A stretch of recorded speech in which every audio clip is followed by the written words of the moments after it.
the Jesus character is based upon much older myths and heroes from all over the world. In other words, brothers and sisters, it has been demonstrated continually for centuries that this character, Jesus Christ, was invented and did not depict a real person who was the, quote, everybody say, Son of God. Son of God. Let's establish something, brothers and sisters. The only literary evidence, follow me well now, the only literary evidence to the existence of Jesus is what we call the Gospels. Matthew, Mark, Luke, and John. All of the supporting evidence to the existence of Jesus is wrapped up in these four Gospels. Well, I shouldn't say wrapped up in those four. The others is what you call the Gospel of Jesus. It's what you call the Gospel of Thomas, the Gospel of Nicodemus, all these other Gospels, but the ones that we know of are in what we call the Bible, the four Gospels. Dozens of Gospels that were once considered genuine or canonical were later rejected as apocryphal or spurious, meaning not genuine or real, or vice versa. The Christian plagiarist, what did I just say? In other words, these people who decided to copy something from an earlier account and put a different name on it, over the centuries, they attempted to amalgamate and fuse practically every myth, every fairy tale, every legend, every doctrine or bit of wisdom that they could to create what we call the Jesus character. Now, I know what I'm saying is rubbing some of you like coarse sandpaper. Some of you might very well want to get up and leave. You have that right. But I guarantee you, if you do, you won't learn. Choice is yours. Notice what I'm getting ready to tell you now. And I'm trying to do this in the space of 1 hour. The legend of Jesus, notice how I said that, the legend of Jesus identically, what did I say? Identically parallels, that's the word they would have me use. Actually, it is an exact copy of the story of Osiris, Horus, first, second, Krishna, Buddha, and about 24 other saviors. But I'll just talk about the 3 that I just named. Let's check this out for a moment. Now, I'm talking about stories that predate the Christian story by thousands of years. You listen and take it to your own mental court of law, and y'all tell me what you come up with. No, don't tell me nothing. You tell yourself what you come up with. Let's go to the first one. Everybody say Horus. H-O-R-U-S. You may want to write it down. Horus, or the original name was Heru, H-E-R-U. His father's name was Osiris. The stories of Jesus and Horus are identical. Let me tell you something about Horus. Who did I say I'm talking about now? Horus. Horus Horus was born of a virgin. Yes, sir. Her name was Aset or Isis. Horus was born on December 25th in a cave or manger, which we stood in while we were in Kemet, by the way. When Horus was born, his birth was announced by a star in the east. Yes, sir.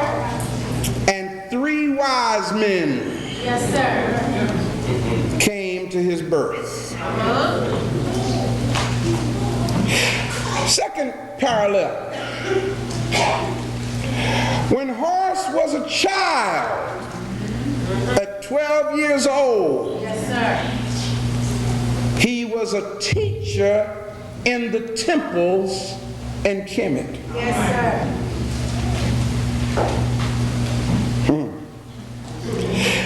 When Horus was 30 years old, he was baptized by the Egyptian priest Anup, A-N-U-P, who of course becomes John the Baptist in the Bible. Heru had 12 disciples. Go ahead. Go ahead.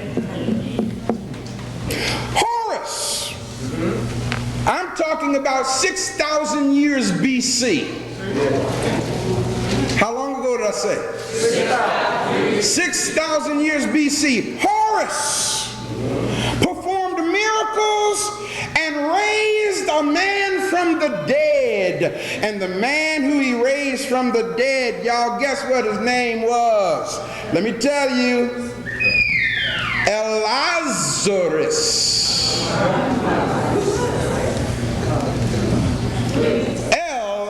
Lazarus, who became Lazarus in the Bible. Horus walked on water. Horus, 6,000 years BC, was transfigured on a mountain in front of his disciples. Horus was crucified.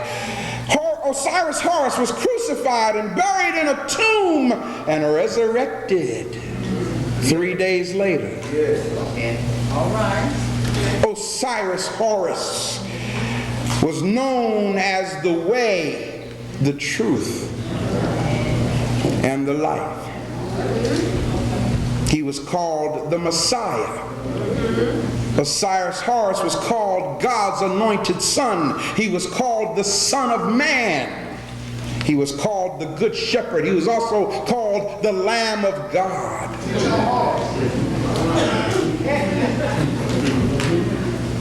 Osiris Horus also had the title of the Fisher. Horus's personal epithet was Iusa, I-U-S-A, or which translates means to be the ever-becoming son of Ptah, the father.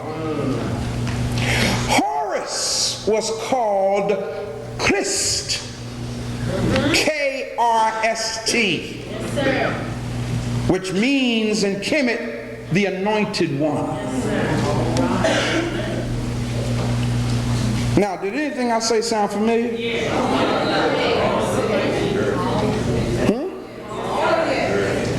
We've been taught about all that, haven't we? But it wasn't about Horus, was it? Well, let me go to the next one. This guy's name is called Krishna. Krishna dates back to 5,000 BC, which means he was after Horus. Krishna was born of a virgin. Her name was Devaki. Krishna's father was a carpenter. Krishna's birth was attended by angels. wise men and shepherds, and they brought gold, frankincense, and myrrh to Krishna's birthday party.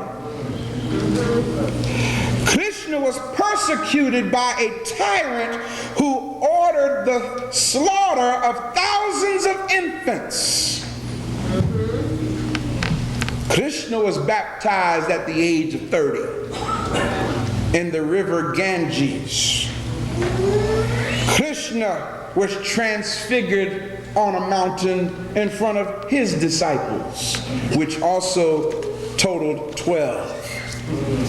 Krishna was crucified on a tree between two thieves. Krishna rose from the dead 3 days later and ascended to heaven. Krishna is also called the shepherd God, Lord of hosts. He was considered the Redeemer. He was called the firstborn. He was called the sin bearer, the liberator. He was also called the universal word. Check this out. Just like Horus, Krishna is the second person of the Hindu Trinity. Krishna proclaimed himself as the resurrection and the way to the Father. Krishna was called the beginning, the middle, and the end, or what we call Alpha Omega. His disciples labeled him Jesus, spelled Jezus. Sound familiar? Yes. What's really deep is Krishna, the Hindus will tell you today, they're waiting for his second coming, because he is supposed to return back to earth to do battle with the prince of evil in the final judgment day. Can I drop some more information on y'all? Y'all mighty quiet up here. Everybody say this. The Son of God, S-O-N, is the Son of God, S-U-N. All right. Now I'm going to make it plain to you this morning, because we're at the point where the rubber meets the road.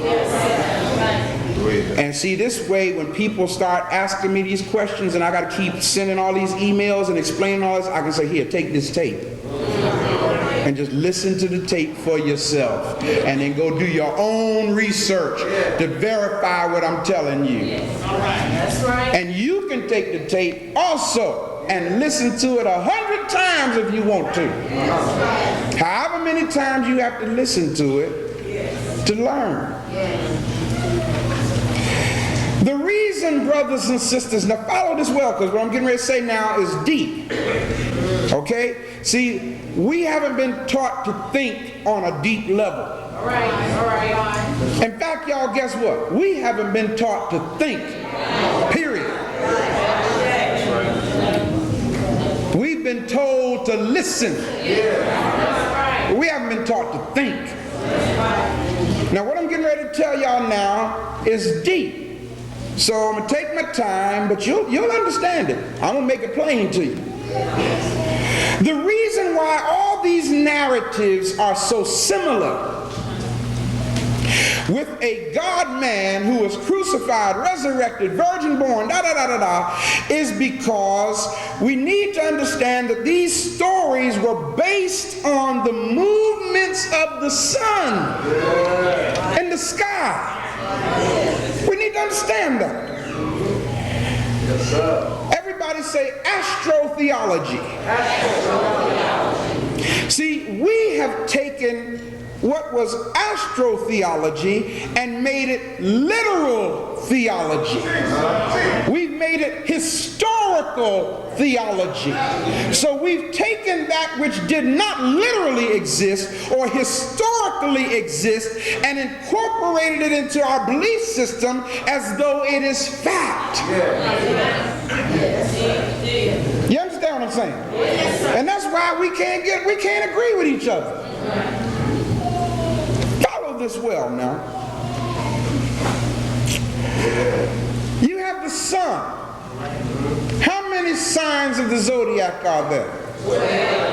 Oh, ain't that deep?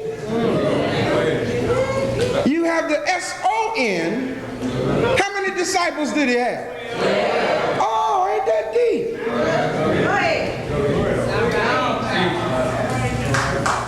Check this out now. Check this out. Yes, sir. Most of the world's crucified God men have their traditional birthday on what day?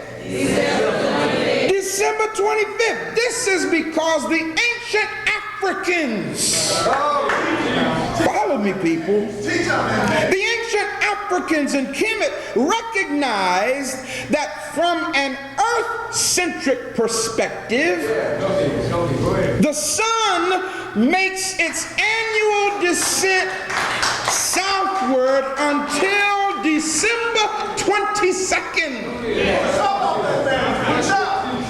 On December 22nd is the beginning of what is called the winter solstice. On December 22nd, guess what the sun does, brothers and sisters? It stops moving. In other words, it dies.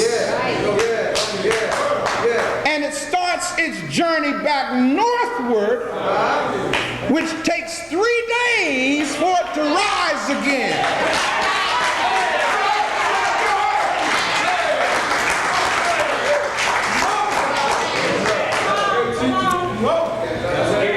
It was during this time that the ancient Africans declared that God's Son, God's S-U-N, had died for 3 days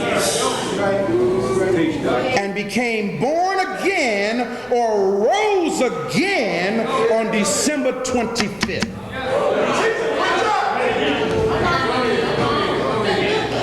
The ancient Africans understood that they can't live without the sun. White man has made it the S-O-N and brainwashed us into thinking we can't live without the S-O-N that they fabricated when the ancient Africans were saying you can't live without the S-U-N. And I dare you to just try to have 15 minutes without the heat from the sun. And this whole planet will turn into one giant ice cube. Because the sun, S-U-N, giveth life.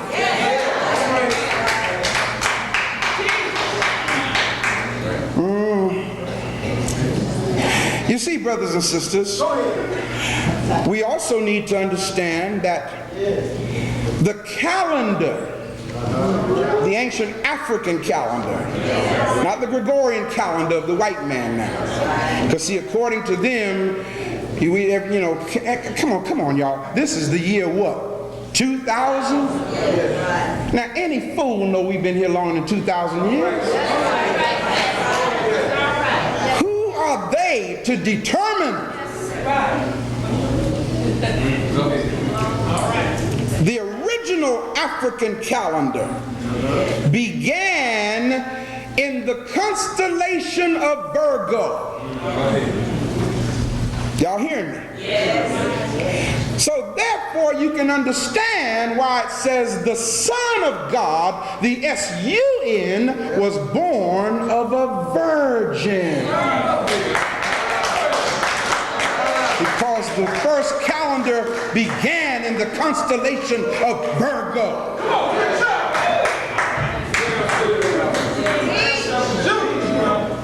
I mean, let's, as we say, keep it real. What is the light of the world, people? The S-U-N. I mean, look out the window. Amber you, he ain't do that. There's no light bulb big enough to be the light of the world. But they taught us the S-O-N is the light of the world. Y'all have heard the phrase, the sun cometh on the clouds, and every eye shall see him. Well, it happens every morning. When the sun rises, you see it coming in the cloud. And all you got to do is look up unless you're blind. And they took that and made it a part of the doctrine of eschatology. The rising of the sun is the savior of mankind. As far as the sun walking on the water, real simple, people. Go to the shore of the sea and watch the sun as it comes up over the horizon. And you'll see the sun walking on the water. It's real simple. Don't get deep with it.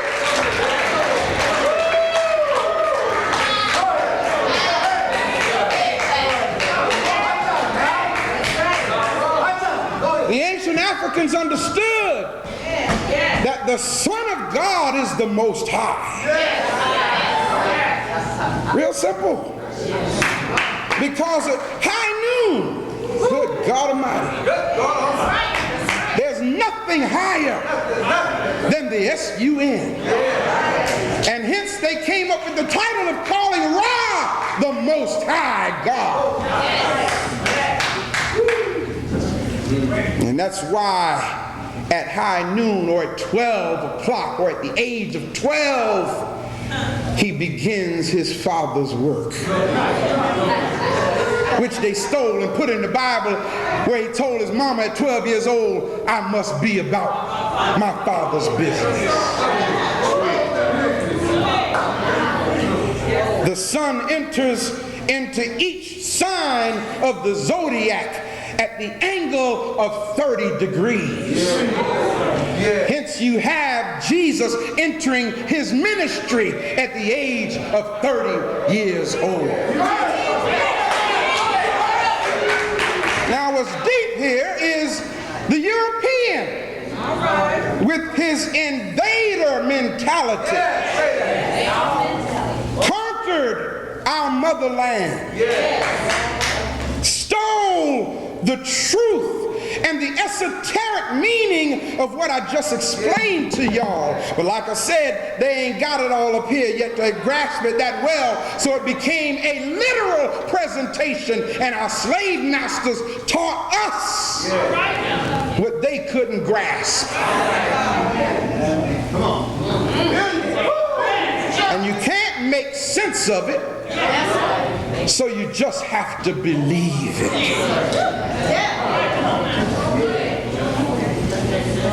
Look at the person next to you and say, anybody who believes what they don't understand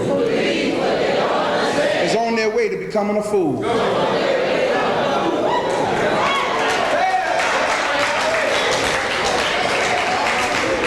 Now, brothers and sisters, don't misquote me. Faith is important.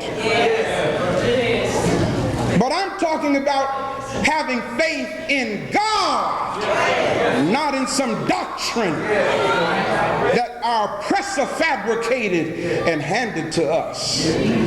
Now, having understood all that I just shared with you, and like I said, brothers and sisters, you don't have to take my word for it.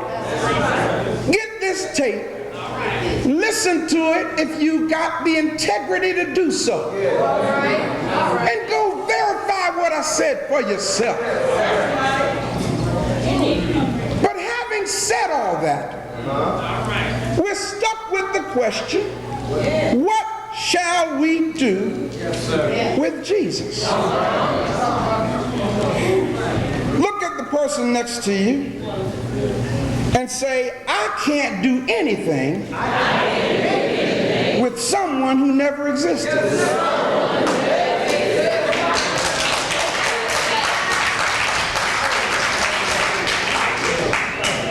However, now hear me good, y'all. Hear me very, very good, because what I'm getting ready to go to is very important now. What we must understand as African people is that what we did is we took what our oppressor gave us and we incorporated into it our African spirituality. Did I lose you? So really and honestly speaking, most black folk can't even tell you about Jesus. They can't. Most black folk cannot tell you about the pre-existence of Christ. Most black folk can't tell you about the vicarious work of Christ. Most black folk can't tell you about the omniscience and the immutability and all of these character traits about Christ. They can't tell you that. All they know is, I love Jesus. That's all they know. And their thing is, don't take my Jesus. From whatever you do, don't mess with my Jesus. What the thing is they don't realize is what they're calling Jesus is not really the fabrication that was handed to us by our oppressor. It's really how they feel about God. They've just been calling it what the oppressor told them to call it.